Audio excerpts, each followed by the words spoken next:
The ancient Etruscan citadel that became Orvieto perches atop a tufa volcanic mesa.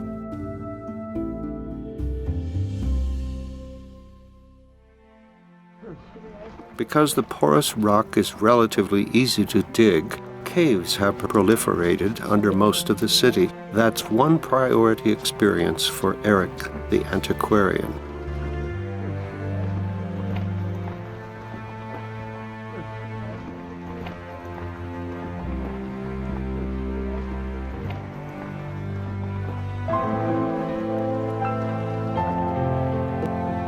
One thing to note in particular, several rooms may now be explored, whose square, pockmarked walls look like Flintstones post office boxes. Actually, they're nesting places for little birds whose tiny homesteads furnished the city's defenders with protein during the city's not infrequent sieges.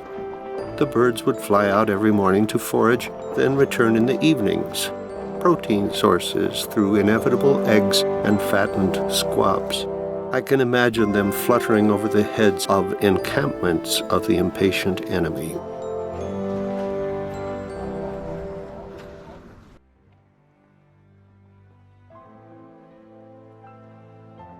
Orvieto's Duomo dates from about the same years as Siena's, which it somewhat resembles. I like it best of any place of worship I visited in this part of Europe for its thoughtful and painstaking beauty. The place is a Bible storybook in stone, from gold leaf mosaic decor on the western nave entry face to the profoundly moving frescoes inside.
The app's artwork is almost certainly not from Giotto, but has much of the same reverent vividness, rich with biblical meaning. And to the right of the altar, the south transept chapel shows the most penetrating medieval presentation of the Last Judgment.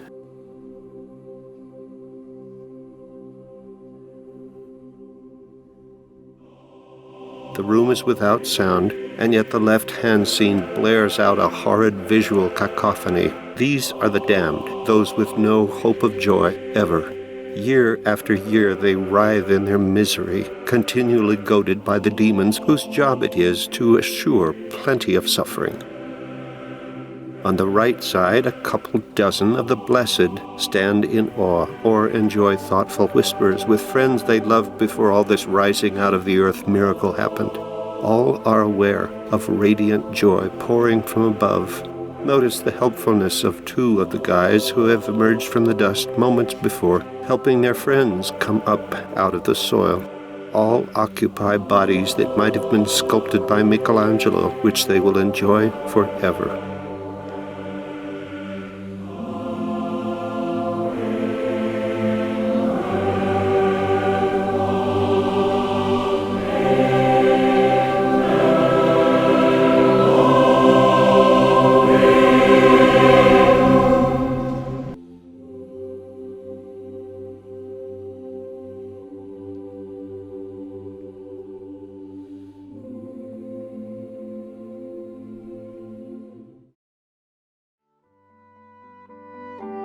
Next morning, it's a refreshing walk to the Etruscan necropolis, or city of the dead, not far from the northern edge of the city. A beautiful and refreshing Tuesday stroll in the morning air to a protected historical site that, it turns out, is closed on Tuesdays.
Of special interest are the art-filled walls and pillars of San Giovanale Church, the last cliff-top outpost at the westernmost end of town. Its restoration is recent, its mood gentle and still. A police officer comes in while I'm exploring with my tiny GoPro and has her morning prayer devotions in the right-hand chapel.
Tasting 4 wines while seated along the cobblestone street here from the Orvieto countryside vineyards, I am content watching visiting parents and wonderful, well-loved kids.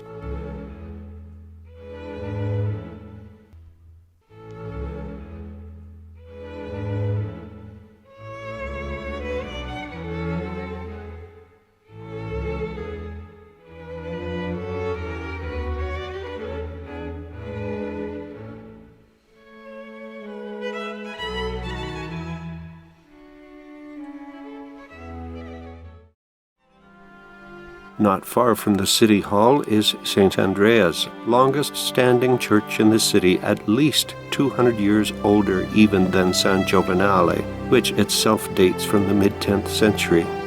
St. Andreas is built atop an Etruscan temple, probably 1,000 years older yet.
And if you haven't sensed my affection for this one Umbrian city, these scenes should be proof. I couldn't simply go to sleep that last night without saying goodbye with sincere thanks to these warm reddish-brown stones.